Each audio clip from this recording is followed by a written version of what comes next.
Very good morning friends. Current affair की इस श्रृंखला में आप सभी का स्वागत है। तो आप जानते हैं कि ये बहुत ही महत्वपूर्ण करेंट अफेयर की श्रृंखला हम लोग चला रहे हैं।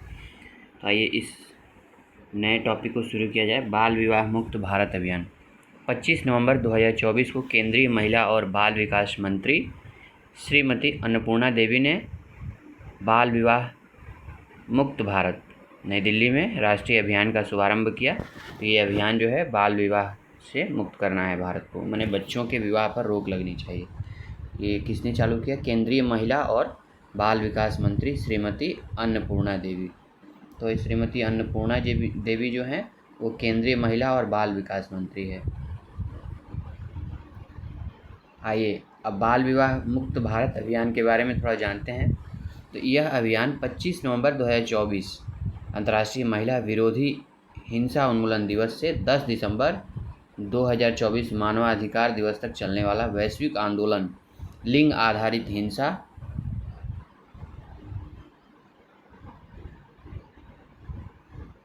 के खिलाफ 16 दिवसीय कार्यक्रम के रूप में शुरू हुआ है। तो ये 16 दिन 25 नवंबर से 10 दिसंबर 2024 तक चला है। इस अभियान का क्या उद्देश्य है? तो इस अभियान का उद्देश्य है कि देश भर में बाल विवाह की कुप्रथा को समाप्त करना है और युवा बालिकाओं को सशक्त बनाने की दिशा में एक महत्वपूर्ण कदम उठाना है। तो बालिकाओं को सशक्त बनाना है और ये अभियान भारत के 2037 तक विकसित भारत के विजन के अनुरूप है। इसमें जीवन के सभी क्षेत्रों में महिलाओं और बालिकाओं की पूर्ण, समान और सार्थक भागीदारी पर ध्यान देना है, केंद्रित किया गया है। तो उनका समग्र विकास हो, इस पर ध्यान देना है। बाल विवाह मुक्त भारत अभियान की प्रमुख विशेषताएं क्या है? तो यह अभियान बाल विवाह के उच्च प्रसार वाले 7 राज्यों, किन किन राज्यों में इसका सबसे ज़्यादा प्रचार प्रसार है? तो पश्चिम बंगाल है, बिहार, झारखंड, राजस्थान, त्रिपुरा और असम व आंध्र प्रदेश। तो ये 7 राज्य हैं, पश्चिम बंगाल, बिहार, झारखंड, राजस्थान, त्रिपुरा, असम और आंध्र प्रदेश। लगभग 300 उच्च भार वाले जिलों पर ध्यान केंद्रित करेगा यह अभियान, जहां बाल विवाह की दर राष्ट्रीय औसत की तुलना में बहुत अधिक है। यह अभियान प्रत्येक राज्य और केंद्र शासित प्रदेश से वर्ष 2029 तक बाल विवाह दरों को 5% से कम करने के उद्देश्य से एक कार्य योजना तैयार करने का आह्वान करता है। तो ये 2029 तक बाल विवाह को 5% तक कम करने का टारगेट है। और इस अभियान की एक प्रमुख विशेषता कि बाल विवाह मुक्त भारत पोर्टल का शुभारंभ, एक पोर्टल, डेडिकेटेड पोर्टल भी शुरू करने की योजना है। और इस पोर्टल को एक अभिनव ऑनलाइन यह पोर्टल एक अभिनव ऑनलाइन प्लेटफॉर्म है जो नागरिकों को बाल विवाह की घटनाओं की रिपोर्ट करने, शिकायत दर्ज करने और देश भर में बाल विवाह निषेध अधिकारियों के बारे में जानकारी प्राप्त करने में सक्षम बनाएगा। तो ये जो ऑनलाइन पोर्टल होगा, नागरिक जो भी सिटीजन हैं उनको बाल विवाह की घटनाओं की रिपोर्ट करने के लिए, शिकायत दर्ज करने के लिए और देश भर में बाल विवाह निषेध अधिकारियों के बारे में जानकारी प्राप्त करने में सक्षम बनाता है। तो यह पोर्टल नागरिकों को सशक्त बनाने और बाल विवाह निषेध अधिनियम कब लागू किया था? 2006 में को लागू करने की दिशा में महत्वपूर्ण कदम है। तो बाल विवाह निषेध अधिनियम 2006 को लागू करने की दिशा में एक महत्वपूर्ण कदम है। भारत में क्या है बाल विवाह की स्थिति, इसको जानें। पिछले एक वर्ष में लगभग 2 लाख बाल विवाह रोके गए हैं। एक बहुत ही इम्पोर्टेंट काम हुआ, बाल विवाह 2 लाख रोका गया। जबकि भारत में 5 में से 1 बालिका का विवाह कानूनी आयु 18 वर्ष तक पहुंचने से पहले ही कर दी जाती है। ग्रामीण इलाकों में ज़्यादा ही होता है। तो वर्ष 2006 में बाल विवाह रोकथाम अधिनियम की शुरुआत के बाद भारत में 2006 में जो ये नियम आया, अधिनियम, उसके बाद भारत में बाल विवाह 2019-21 में 47% से घट करके 23.3% रह गया। देखिए कितना अच्छा है, ये डाटा कम हो गया, सिर्फ आधा हो गया। तो और कम होना चाहिए। बाल विवाह निषेध अधिनियम 2006 के तहत 18 वर्ष से कम आयु की बालिकाओं और 21 वर्ष से कम आयु के बालकों के विवाह पर सख्त प्रतिबंध है। माने लड़कों के विवाह पर 21 साल से कम नहीं होना चाहिए और 18 साल से कम उम्र की बच्चियों की शादी नहीं होनी चाहिए। इसका उल्लंघन करने के लिए कठोर दंड का प्रावधान है। Harsh punishment will be there, तो कठोर दंड मिलेगा ऐसा नहीं करने पर। भारत में जन्म के समय लिंगानुपात में सुधार हुआ है। 2014-15 में 918 से बढ़कर के 23-24 में 930 हो गया है। तो लिंगानुपात जो है ये बढ़ा है। भारत में बाल विवाह को कम करने के क्या उपाय हैं? तो बाल विवाह जैसी गंभीर सामाजिक बुराई को समाप्त करने के लिए समग्र दृष्टिकोण की आवश्यकता है। लड़कियों की शिक्षा में निरंतरता सुनिश्चित करना, जैसे लड़कियां जो है क्रमिक ढंग से पढ़ते रहें, उनकी पढ़ाई को बीच में छुड़ाया न जाए। कौशल विकास और श्रम बल में समावेशन, जैसे उनका कौशल विकास हो और श्रम बल में जो है उनका समावेशन हो। महिलाओं के लिए पोषण संबंधी परिणाम सुनिश्चित करना, उनके स्वास्थ्य के समग्र विकास के लिए उनके लिए जो पोषक तत्व है उसके बारे में उनको जानकारी देना और उसके लिए व्यवस्था भी करना। महिला के प्रजनन स्वास्थ्य और समग्र स्वास्थ्य की देखभाल, महिलाओं की सुरक्षा और संरक्षा तो तस्करी जो है रोकना है। बहुत जगह जो है महिलाओं को, छोटी छोटी बालिकाओं को तस्कर गिरोह जो है उनको बेच देते हैं कुछ अवैध काम कराने के लिए, तो इन सब चीज़ों से बचाना है। सामाजिक सुरक्षा, खेल और नेतृत्व में भागीदारी, उनकी सोशल सिक्योरिटी की जिम्मेदारी है रखनी होगी। खेल और नेतृत्व में भागीदारी, तो हर जीवन के हर पहलू में जो है उनके नेतृत्व को उजागर करना होगा। भारत में बाल विवाह के लिए सुप्रीम कोर्ट द्वारा दिए गए बहुत सारे निर्णय हैं, तो इसको भी देख लीजिए। भारत में बाल विवाह एक ऐसी कुरीति है जो कई सदियों से चली आ रही है। हालांकि इसमें कमी के बावजूद अभी भी कई हिस्से हैं जहां इसका चलन जारी है, तो अभी भी बहुत प्रयास किया गया, उसके बावजूद भी भारत में बाल विवाह का प्रचलन है। ऐसे में मामले की संजीदगी को देखते हुए आखिरकार सुप्रीम कोर्ट को भी कदम उठाना पड़ा। तो देश में बाल विवाह की कुप्रथा को प्रतिबंधित करने के लिए सुप्रीम कोर्ट ने 18 अक्टूबर 2024 को कई दिशा निर्देश जारी किए। सर्वोच्च न्यायालय ने राज्यों और केंद्र शासित प्रदेशों को जिला स्तर पर बाल विवाह निषेध अधिकारियों की नियुक्ति करने का निर्देश दिया है। तो अपॉइंटमेंट करना है ना बाल विवाह निषेध अधिकारियों की, तो यही बोला है सर्वोच्च न्यायालय ने। माननीय सर्वोच्च न्यायालय ने क्या आदेश दिया कि राज्यों और केंद्र शासित प्रदेशों को जिला स्तर पर बाल विवाह निषेध अधिकारियों की नियुक्ति की जाए। तो ये जिला स्तर पर जो भी चाइल्ड मैरिज प्रोहिबिशन जो ऑफिसर्स होंगे वो नियुक्त किए जाएं राज्यों और केंद्र शासित प्रदेशों में। तो ये 18 अक्टूबर 2024 को ये उनका आदेश है। और साथ ही अदालत ने जिला कलेक्टर और पुलिस अधीक्षक जो डीएम और एसपी हैं उनसे अपने ज़िले में बाल विवाह को रोकने के लिए सक्रिय रूप से काम करने के लिए कहा है। तो एक्टिव पार्टिसिपेशन होना चाहिए डीएम और एसपी का। अदालत का कहना है कि उन्हें इसे रोकने की जिम्मेवारी लेनी चाहिए। तो डीएम और एसपी जो है इसमें एक्टिवली पार्टिसिपेट होंगे और उनको ये काम करना होगा। सुप्रीम कोर्ट ने बाल विवाह को रोकने के लिए एक विशेष इकाई की स्थापना का सुझाव भी दिया है। अदालत के मुताबिक एक बाल विवाह मुक्त गांव पहल की शुरुआत की जानी चाहिए। तो बाल विवाह मुक्त गांव जो है कि गांव जो है बाल विवाह से मुक्त होना चाहिए, इस इनिशिएटिव की शुरुआत की जानी चाहिए। इसके तहत पंचायत और समुदाय के नेताओं को बाल विवाह रोकने और उसकी रिपोर्ट करने में सक्रिय भूमिका निभाने के लिए प्रोत्साहित किया जाना चाहिए। तो पंचायत और समुदाय के नेताओं को बाल विवाह रोकने और उसकी रिपोर्ट करने में सक्रिय भूमिका निभाने के लिए प्रोत्साहित करना है। तो पंचायत और जो समुदाय के नेता हैं उनको भी प्रोत्साहित करना है। सुप्रीम कोर्ट ने गृह मंत्रालय को महिला और बाल विकास मंत्रालय और राष्ट्रीय विधिक सेवा प्राधिकरण नालसा के सहयोग से बाल विवाह की ऑनलाइन रिपोर्टिंग के लिए एक पोर्टल बनाने का भी निर्देश दिया है।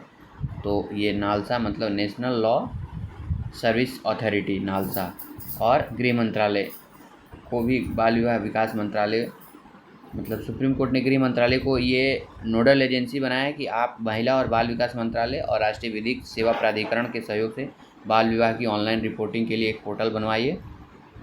इस पोर्टल पर बिना नाम और व्यक्तिगत जानकारी साझा किए गए रिपोर्टिंग की अनुमति होनी चाहिए। कोई भी व्यक्ति जो है अगर रिपोर्टिंग करता है तो उसका नाम और उसकी जानकारी जो है साझा नहीं करना है। इससे पीड़ितों और संबंधित नागरिकों के लिए शिकायत दर्ज कराने और सहायता सेवाओं तक पहुंचना आसान होगा। सुप्रीम कोर्ट ने पुलिस अधीक्षकों और जिलाधिकारियों को जोखिम में पड़े बच्चों की पहचान करने और उन्हें सहायता प्रदान करने के लिए निर्देश दिया। तो सुप्रीम कोर्ट ने कहा कि एसपी साहब और डीएम साहब जो बच्चे खतरे में हैं, जोखिम में हैं, उन बच्चों की पहचान की जाए और उन्हें जितना जल्द से जल्द हो सहायता प्रदान की जाए। इसके साथ ही अदालत ने उन्हें बाल विवाह के मामलों की पहचान करने और सामाजिक आर्थिक चुनौतियों जैसे गरीबी, जल्दी शादी के दबाव के कारण स्कूल छोड़ सकते हैं, उनकी निगरानी करने का भी आदेश दिया है।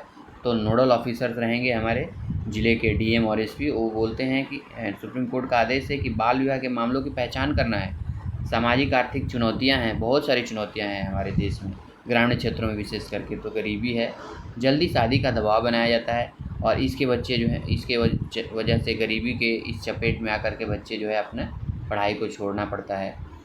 और उनको कभी कभी तो ऐसी परिस्थिति आती है कि शादी के दबाव की वजह से भी बच्चियां जो है स्कूल छोड़ देती हैं। तो उनकी निगरानी जो है ये डीएम और एसपी हमेशा अपने संबंधित विभाग के अधिकारियों द्वारा करवाते रहेंगे और खुद भी कार्यस्थल पर जा कर के इसकी निगरानी करेंगे। बाल विवाह से संबंधित प्रमुख वैश्विक मुद्दे क्या है? बाल विवाह न केवल भारत बल्कि पूरी दुनिया के लिए एक बहुत बड़ी चुनौती है। दुनिया में बाल विवाह की समस्या कितनी विकट है, इसका अंदाज़ा UNFPA द्वारा जारी आंकड़ों से लगाया जा सकता है। इन आंकड़ों के अनुसार हर साल करीब 1.2 करोड़ बच्चियों का विवाह 18 साल से कम उम्र में हो जाता है। तो 1.2 करोड़ बच्चियों का विवाह 18 साल से कम उम्र में हो जाता है। सेव द चिल्ड्रन द्वारा जारी रिपोर्ट है, ग्लोबल गर्लहुड रिपोर्ट 2021 की एक रिपोर्ट है। तो ये रिपोर्ट क्या कहती है कि बाल विवाह हर रोज़ 60 से ज़्यादा बच्चियों की जान ले रहा है। तो कम उम्र की बच्चियां जिनका 18 साल से कम उम्र है, उनका अगर विवाह हो जाए तो उनके शरीर का संपूर्ण विकास नहीं हो पाता है और इसके वजह से तमाम प्रकार की बीमारियों का घर हो जाता है। तो इसकी वजह से हर साल 22,000 से ज़्यादा बच्चियों की मौत हो जाती है। इसकी वजह से दक्षिण एशिया में हर रोज़ 6 बच्चियाँ अपनी जान गंवा रही हैं। तो दक्षिण एशिया में हर रोज़ 6 बच्चियों का मौत हो रहा है और पूरे विश्व में जो है 22,000 से ज़्यादा बच्चियाँ मौत के मुँह में जा रही हैं। तो लगभग 64 करोड़ महिलाओं और युवतियों का विवाह 18 साल से कम उम्र में हो गया था दुनिया में। 64 करोड़ महिलाओं का है, सोच लीजिए। 64 करोड़ महिलाओं और युवतियों का विवाह 18 साल से कम उम्र में हो गया था। बाल विवाह की शिकार इनमें से करीब आधा महिलाएं और बच्चियां दक्षिण एशिया में रही हैं, जिनकी कुल संख्या 29 करोड़ जो महिलाएं और बच्चियां हैं वो 18 साल से कम उम्र में उनकी विवाह हो गई थी। यदि भारत की बात करें तो दुनिया में बाल विवाह की शिकार करीब 1/3 महिलाएं और बच्चियां भारत में हैं। तो 1/3 में 33% महिलाएं और बच्चियां भारत से ही हैं। मतलब कि देश में करीब 21.7 करोड़ महिलाओं और बच्चियों का विवाह 18 वर्ष से कम उम्र में ही हो गया था। इसके बाद बांग्लादेश में 4.2 करोड़, चाइना में 3.5 करोड़, इंडोनेशिया में 2.6 करोड़, नाइजीरिया में 2.5 करोड़, ब्राज़ील में 2.2 करोड़ और पाकिस्तान में दुनिया की 1.9 करोड़ बालिका वधू है। यानी कि इनकी उम्र शादी जो है वो 18 वर्ष से कम उम्र में ही हो गई। तो ज़्यादातर आंकड़ा जो है भारत का ही है, 21.7 करोड़, बड़ी आबादी वाला देश है। और चाइना में भी है, चाइना इतना एडवांस कंट्री है फिर भी वहाँ है। तो ये बाल विवाह लगभग हर जगह है। बाल विवाह से भले ही 1929 में प्रतिबंधित कर दिया, लेकिन आज भी पूरे भारत में बड़ी समस्या बनी हुई है। 1929 में इसको प्रतिबंधित किया गया था। केंद्रीय स्वास्थ्य और परिवार कल्याण मंत्रालय की ओर से जारी राष्ट्रीय परिवार और स्वास्थ्य सर्वेक्षण के 5वें दौर के आंकड़ों के अनुसार 2019 से 21 में 20 से 24 वर्ष की आयु के बीच की हर 4 में से एक महिला 23.3% की शादी 18 साल से कम उम्र में हो गई है। तो 2019-21 में जब आंकड़ा देखा गया कि जिन महिलाओं की उम्र जो है 20 से 24 वर्ष की है, उनमें से हर 4 में से एक महिला मतलब 25%, लगभग 23.3% की शादी जो 18 साल से कम उम्र में ही हो गई। बाल विवाह में सबसे अधिक पश्चिम बंगाल 41.6%। तो ये नोटवर्ती पॉइंट है कि सबसे ज़्यादा जो है पश्चिम बंगाल में है। पश्चिम बंगाल जबकि एक विकसित राज्य माना जाता था, लेकिन अभी पश्चिम बंगाल की स्थिति बहुत जर्जर हो गई है। 41.6% में बाल विवाह है, मतलब वहाँ। फिर उसके बाद बिहार में 40.8%, त्रिपुरा में 40.1% और झारखंड में 32.2%। आदिवासी बहुल क्षेत्रों में भी ये बहुत ज़्यादा होता है। तो असम में ये आंकड़ा 31.8% है। तो पश्चिम बंगाल, बिहार, त्रिपुरा, झारखंड और असम। हमें ये नहीं भूलना है कि बच्चियों को भी अपने फैसले लेने का हक है। उन्हें भी पढ़ने, लिखने, खेलने और बेहतर भविष्य बनाने का अधिकार है। यह उनसे छीना नहीं जा सकता है। तो जेंडर इक्वलिटी की बात करना है, बेटी बचाओ बेटी पढ़ाओ, और उसके साथ ही कई सारी जो योजनाएं हैं बेटी के समृद्धि विकास के लिए, समृद्धि और विकास के लिए सुकन्या समृद्धि योजना भारत सरकार ने लॉन्च किया है कि महिलाओं को जो है पढ़ाने में अगर कोई अड़चन आता है, विवाह में कोई अड़चन आता है, तो इसका लाभ ले भारत के नागरिक और अपने बच्चियों के लिए सुकन्या समृद्धि खाता खुलवाए, उनको पढ़ाए। तो केंद्र सरकार साथ ही साथ राज्य सरकार भी इस पर केंद्रित है और नोडल पदाधिकारी जिलाधिकारी और एसपी को भी इसका जिम्मा दिया गया। तो देखिए अब नेक्स्ट जो टॉपिक है प्रधानमंत्री जनधन योजना के 10 वर्ष। तो प्रधानमंत्री जनधन योजना कब लॉन्च किया गया था? 28 अगस्त 2024। तो ये लॉन्च किया गया था 15 अगस्त 2024 को लाल किले की प्राचीर से, और 28 अगस्त 2024 को इसे लागू कर दिया गया। तो ठीक 28 अगस्त 2024 को 10 वर्ष हुए, प्रधानमंत्री जनधन योजना के 10 वर्ष पूर्ण हुए। 15 अगस्त 2014 को लाल किले की प्राचीर से जब झंडोत्तोलन हो रहा था स्वतंत्रता दिवस के समारोह पर, तो मोदी जी ने उद्घाटन घोषणा की थी कि प्रधानमंत्री जनधन योजना खाता खुलेगा और हर भारतीय के बैंक में पैसा जमा होगा, शून्य खाता होगा। और 28 अगस्त को ये पूरे देश में लागू कर दिया गया, और 28 अगस्त 2014 से 2024 तक ये 10 वर्ष हो गए। तो केंद्र सरकार का लक्ष्य है चालू वित्त वर्ष 2024-25 के दौरान प्रधानमंत्री जनधन जो खाता है इसके तहत 3 करोड़ से अधिक खाते खोलना है। ये 3 करोड़ से अधिक खाते खोलने का टारगेट रखा गया है 2024-25 फाइनेंशियल ईयर में।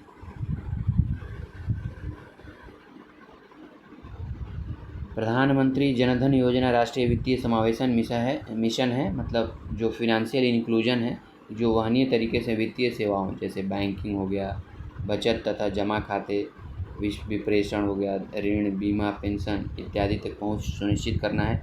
जो व्यक्ति हाशिए पर हैं, अंतिम कगार पर हैं, उनको भी बैंक में खाता खोलने का मौका मिले, उनको भी पेंशन की राशि मिले। डायरेक्ट बेनिफिट ट्रांसफ़र स्कीम के तहत उनको भी अपने विभिन्न कार्यों के लिए ऋण की सुविधा मिले, उनके डिपॉजिट्स अकाउंट्स खुले। तो जनधन योजना खाता धारकों के लिए रुपए डेबिट कार्ड दिया गया। तो कौन सा है? रुपए डेबिट कार्ड। इसमें शुरुआत में 1 लाख रुपए का दुर्घटना बीमा प्रदान किया जाता था। इसके तहत 28 अगस्त 2018 के बाद खोले गए खातों के लिए दुर्घटना बीमा 2 लाख रुपए का कर दिया गया। तो पहले जो है 1 लाख रुपए का और उसके बाद 2 लाख रुपए का। तो ये 28 अगस्त 2018 के बाद जो है इसको 2 लाख रुपया दुर्घटना बीमा कर दिया गया। इस योजना के अंतर्गत पात्र खाता धारक 10,000 रुपये तक के ओवरड्राफ्ट ओडी का सुविधा का लाभ उठा सकते हैं। तो ओवरड्राफ्ट जो है वो 10,000 रुपये तक का सुविधा ले सकते हैं। इस योजना में लाभार्थियों को उनकी मृत्यु पर 30,000 रुपये का जीवन बीमा सामान्य शर्तों को की प्रतिपूर्ति पर देय होता है। अगर किसी व्यक्ति की मृत्यु होती है तो 30,000 रुपये का जीवन बीमा सामान्य शर्तों की प्रतिपूर्ति पर देय होता है। यही है कि इस योजना को सही ढंग से क्रियान्वित किया जाए और सभी को जो है पारदर्शिता से काम किया जाए, तो देश के आम नागरिकों को सहूलियत होगी। तो 21 अगस्त 2024 तक प्रधानमंत्री जन धन योजना के लाभार्थियों की कुल संख्या 53.2 करोड़ थी। इसमें से 35.42 करोड़ लाभार्थियों के खाते ग्रामीण अर्ध शहरी क्षेत्रों में स्थित बैंक शाखाओं में खोले गए और 17.78 करोड़ खाते मेट्रो सिटीज़ में बैंक खाताओं में खोले गए। इस योजना के कुल लाभार्थियों महिलाओं की संख्या आधे से अधिक है। माने महिला जो है 53 करोड़ में 29 करोड़ जो है अकेले महिला है, और सभी जनधन बैंक खातों में कुल मिलाकर के तो 2,29,988.84 करोड़ रुपए की राशि जमा है। लगभग जो है मैंने 2.5 लाख करोड़ रुपए की राशि जमा है। तो ये आप लोगों को विदित है कि प्रधानमंत्री जनधन योजना के अंतर्गत प्राप्त उपलब्धियों को Guinness book of world record में भी मान्यता दे दी गई है। तो भारत की ये महत्वाकांक्षी योजना भारत सरकार की कि प्रधानमंत्री जनधन योजना जो है Guinness book of world records में शामिल हो गई है। यह उपलब्धि भारत सरकार के वित्तीय सेवा विभाग को 23 से 29 अगस्त 2014 के बीच खोले गए सर्वाधिक खातों के लिए दिया गया। माने कि 23 से 29 अगस्त 2014 के बीच में सबसे ज़्यादा अकाउंट खोला गया कैंप चला करके, फ्री अकाउंट। और देखिए प्रधानमंत्री जनधन योजना की उपलब्धियां क्या है। मार्च 2015 में प्रधानमंत्री जनधन योजना ने 147 मिलियन खाते खोले थे, जो मार्च 2024 में 520 मिलियन खाते तक पहुंच गए। एक अद्भुत उपलब्धि है भारत सरकार के लिए। 520 मिलियन खाते जो है अभी हैं। मार्च 2015 में जमा संग्रहण 15,600 करोड़ रुपये थे, जो मार्च 2024 में पहुंच करके 2.32 ट्रिलियन रुपए हो गए। पिछले 10 वर्षों में जमा संग्रहण 30 वर्ष का चक्रवृद्धि औसतन वृद्धि दर से बढ़ा है, और मार्च 2015 में औसत शेष राशि 1,065 रुपये से बढ़ करके मार्च 2024 में 4476 रुपये हो गए, जो पिछले दशक में लगभग 4 गुना है। तो 10 वर्षों में प्रत्येक व्यक्ति के खाते में औसतन देखा गया कि जिसके खाते में 0 रुपये रहते थे, अब उसके खाते में औसतन जो है 4476 रुपये है। तो एक अच्छी बात है। बैंकिंग अवसंरचना का विस्तार। जनधन दर्शक ऐप पर 1.3 मिलियन से अधिक बैंकिंग टच पॉइंट मैप किए गए हैं। जुलाई 2023 तक जनधन दर्शक ऐप पर कुल 6,01,000 गांव मैपिंग किए गए हैं। तो 6,01,000 गांव को मैपिंग कर दिया गया है। इनमें कुल मैप किए गांव में से 5,99,461 मतलब 99.7% गाँव में बैंकिंग आउटलेट माने बैंक का शाखा, बैंकिंग कॉर्नर या 5 किलोमीटर के दायरे में इंडिया पोस्ट पेमेंट बैंक की सुविधा है। तो अभी गांव-गांव में जो है बैंकिंग आउटलेट खोल दिया गया है, जैसे पीएनबी का है, और वहाँ से पासबुक, एटीएम वगैरह इशू कर दिया जाएगा। और बाकी सुविधाएं जो है बिग अगर ट्रांजैक्शन करना है तो नज़दीकी जो है किसी शाखा में जाकर करना है, और या 5 किलोमीटर के दायरे में इंडिया पोस्ट पेमेंट बैंक है। तो आप लोगों को जानकारी हो कि जनधन दर्शक एक मोबाइल एप्लीकेशन है जो नागरिकों को शाखाओं, मोबाइल एप्लीकेशन से शाखा, एटीएम, बैंकिंग संवाददाता, आईपीपीबी बैंक आदि जैसे बैंकिंग टच पॉइंट्स का पता लगाने में मदद करेगा। तो ये एप्लीकेशन बहुत मददगार होगा लोगों को बैंक की शाखाओं के बारे में, एटीएम के बारे में, बैंकिंग संवाददाता, आईपीपी जैसे बैंकिंग टच पॉइंट्स का पता लगाने में। अब देखिए, ग्रामीण शहरी समानता वित्त मंत्रालय के अनुसार प्रधानमंत्री जनधन योजना ने कुल 53.13 करोड़ प्रधानमंत्री जनधन खातों की उपलब्धि हासिल की, जिसमें से 55.6% 29.56 करोड़ जनधन खाता धारक महिलाएं और 66.6% 35.37 करोड़ जनधन खाते ग्रामीण और शहरी क्षेत्रों में है। तो ग्रामीण क्षेत्रों में 66.3% है। यूपीआई वित्तीय लेन देन की कुल संख्या वित्त वर्ष 2018 में 920 मिलियन से बढ़कर के वर्ष 2024 में 131.2 बिलियन हो गई है। मतलब कि यूपीआई लेन देन बहुत अच्छा बढ़ गया, 920 करोड़ से 131.2 बिलियन बढ़ गया। इस तरह पॉइंट ऑफ सेल माने कि कहीं बाज़ार में जाते हैं तो दुकानों पर जो है ऑनलाइन ट्रांजैक्शन करते हैं ई कॉमर्स पर, रुपे कार्ड लेन देन की कुल संख्या वित्त वर्ष 2018 में 670 मिलियन से बढ़कर वर्ष 2023 में 1.26 बिलियन हो गई है। 670 मिलियन से 1.26 बिलियन हो गई, यानी कि पॉइंट ऑफ सेल और ई कॉमर्स प्लेटफॉर्म पे भी बहुत अच्छा इजाफा हुआ। और डायरेक्ट बेनिफिट ट्रांसफ़र, प्रत्यक्ष लाभ अंतरण, प्रधानमंत्री जनधन योजना ने 312 प्रमुख योजनाओं के माध्यम से 53 केंद्रीय सरकारी मंत्रालयों से लाभार्थियों को लगभग 361 बिलियन अमेरिकी डॉलर सीधे हस्तांतरित किए। तो 361 बिलियन अमेरिकी डॉलर जो है डायरेक्टली ट्रांसफ़र कर दिया खाते में। कोविड-19 के दौरान प्रधानमंत्री गरीब कल्याण योजना के तहत प्रधानमंत्री जनधन योजना खातों ने 3 महीने अप्रैल, मई और जून 2020 के लिए 500 रुपये प्रति माह के एक मुफ्त अनुग्रह भुगतान में महत्वपूर्ण भूमिका निभाई और 206.4 मिलियन महिला खाता धारक लाभान्वित हुई। तो प्रत्येक व्यक्ति के खाते में अप्रैल, मई, जून कोविड-19 के समय 500 रुपये हर महीने जो एक मुफ्त अनुग्रह भुगतान दिया गया। तो ये डायरेक्ट बेनिफिट ट्रांसफ़र का ये सुविधा है। ओवरड्राफ्ट, तो ओवरड्राफ्ट के लिए प्रधानमंत्री जनधन योजना खाता धारकों में मार्च 2024 तक 190 करोड़ रुपए स्वीकृत राशि के साथ कुल 1,17,701 ओवरड्राफ्ट सुविधा खाता खोले गए हैं। तो 1,17,701 ओवरड्राफ्ट अकाउंट खोले गए हैं। इस सीमा का उपयोग 80.5% है। गुड, ये भी अच्छा आंकड़ा है। तो औपचारिक वित्तीय प्रणाली से ऋण तक पहुंच सुनिश्चित किया गया है गरीबों के लिए। तो गरीब लोगों के लिए एक ऑफिशियल वित्तीय प्रणाली से ऋण तक पहुंच की सुनिश्चित की गई है। कम शून्य शेष वाले खाते, तो प्रधानमंत्री जनधन योजना के तहत शून्य शेष वाले खातों की अनुमति है और न्यूनतम शेष राशि बनाए रखना अनिवार्य नहीं। फिर भी केवल 8.4% खाता में शून्य राशि है। मतलब जीरो बैलेंस भी रखने से कोई चार्ज नहीं कटेगा, लेकिन फिर भी 100% में सिर्फ 8.4% खातों में शून्य बैलेंस है। बाकी खातों में बताया गया कि औसतन जो है 4667 रुपये जो है प्रत्येक व्यक्ति के खाते में पैसा है। विश्व बैंक द्वारा प्रशंसा, विश्व बैंक के अनुसार भारत ने 6 वर्षों में कुल इतना कुछ हासिल कर लिया है जितना वह 5 वर्षों में न कर सका, 5 दशकों में नहीं कर सका। मैंने 5 दशकों में वो उतना हासिल नहीं किया जितना कि वो 6 वर्षों में कर चुका है। तो जनधन आधार मोबाइल है ना, जैम, जनधन आधार मोबाइल त्रिमूर्ति ने वित्तीय समावेशन दर को वर्ष 2008 के 25% से बढ़ा करके 80% वयस्कों तक पहुंचा दिया है। यह प्रगति जिसे पूरा होने में 47 वर्षों का समय लगता डिजिटल पब्लिक इंफ्रास्ट्रक्चर के कारण संभव हुई है। माने कि 47 से 50 वर्षों का समय लगा और ये जो काम है 10 वर्षों में ही हो गया। तो 2008 के 25% से बढ़ कर के अभी कितना हो गया वित्तीय समावेशन दर, ये हो गया है आपका 80% करीब करीब। तो 2008 के 25% से लगभग 80% हो गया है। और इससे चुनौतियां क्या हैं, प्रधानमंत्री जनधन योजना के खातों से चुनौतियां क्या हैं, एक से अधिक खाते माने बड़े बीमा कवर, आकस्मिक मृत्यु लाभ कवर और ओवरड्राफ्ट सुविधा पाने के लालच में लोग आधार कार्ड, पैन कार्ड आदि जैसे विभिन्न पहचान दस्तावेजों का उपयोग करके विभिन्न बैंकों में कई खाते खोल लेते हैं। तो बहुत सारे बैंकों में खाते खोल लेते हैं, जैसे किसी ने पीएनबी में खोला, फिर स्टेट बैंक में भी खोला, फिर उसके बाद यूनियन बैंक में भी खोला, तो एक से अधिक खाते हो गए।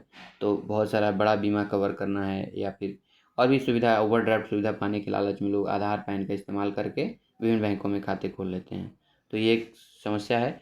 और बोझ पर आर्थिक बोझ माने बैंकों पर आर्थिक बोझ, बहुत अधिक संख्या में ऐसे खाते जिनमें लगातार कम शेष राशि रहती है, उनके प्रबंधन में बैंकों के लिए वित्तीय समस्याएं उत्पन्न होती हैं।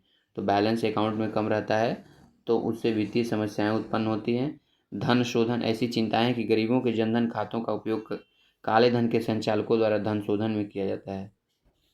तो ये भी एक है कि जो काले धन के संचालक हैं गरीबों के जनधन खातों का उपयोग करते हैं, और विमुद्रीकरण के बाद जनधन खातों का उपयोग धन शोधन में किया गया।